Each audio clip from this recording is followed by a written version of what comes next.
On va rentrer un peu plus dans des détails encore concernant les réactions de type nucléaire à travers les deux types de réactions qu'on peut trouver, les réactions de fission et la réaction de fusion.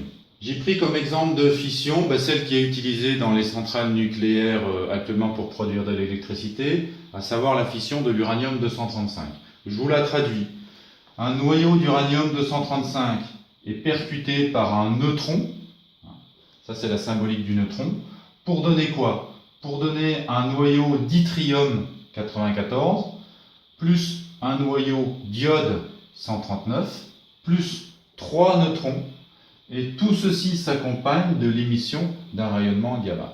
Essayons d'identifier, ça c'est un travail que vous aurez à faire dans les exercices, d'identifier si on a bien une réaction de fission. Pour ça c'est très simple. La fission c'est toujours pareil, vous avez un gros noyau lourd au départ que vous venez casser pour obtenir à la fin plusieurs petits noyaux. Le gros noyau de départ, c'est celui-ci, c'est un noyau qui contient 235 nucléons, très lourd. Vous le percutez à l'aide de neutrons et vous allez obtenir à la fin plusieurs noyaux plus légers. Un noyau avec 94 nucléons et un autre avec 139 nucléons. Donc on voit bien qu'à partir d'un gros départ, on a plusieurs petits à la fin. Ça c'est typique de la fission nucléaire. La fusion c'est l'inverse. À partir de plusieurs petits noyaux, vous allez les assembler et former un gros noyau à la fin. Regardons l'exemple de cette fusion nucléaire. On a ici deux petits noyaux, un avec 2 nucléons, un autre avec 3 nucléons. Et vous formez quoi? Un seul noyau qui contient 4 nucléons, plus un neutron ici formé.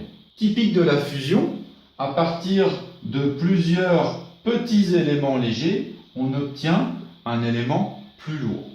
Donc voilà un petit moyen mnémotechnique pour reconnaître, d'après des équations de réaction nucléaire, s'il s'agit de fission ou de fusion.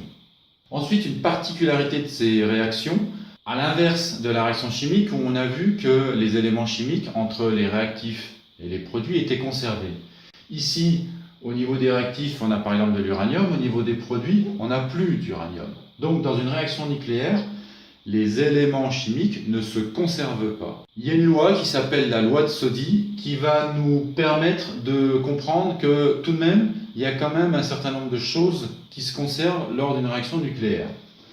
On va s'intéresser au A, c'est-à-dire au nombre de nucléons que l'on a dans les éléments chimiques. Nombre de nucléons que l'on a au niveau des réactifs. On a ici 235 nucléons plus 1 nucléon. Ça fait au total 236 nucléons.